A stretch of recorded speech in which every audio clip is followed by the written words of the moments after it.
ta xem mới thích đó cái xét tiền bị lỡ cho một đầu tiền bị chén từ đam tiền bị lỡ cho một đầu ai cô phải toàn trét bị chén từ đam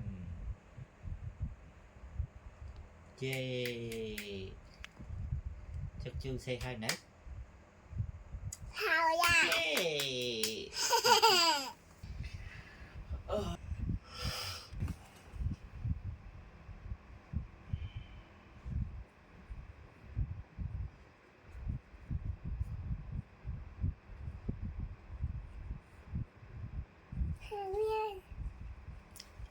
chạy phải con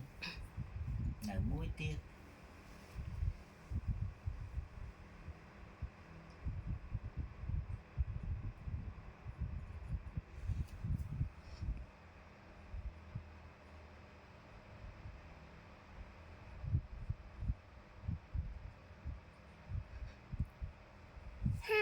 chặt tặng lẩu mấy con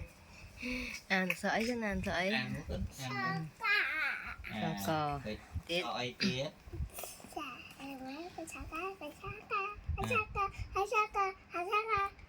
yeah ở kênh mà ôn xây xa đó ôn nè xây xa đó ôn nè xây sao cò xa đó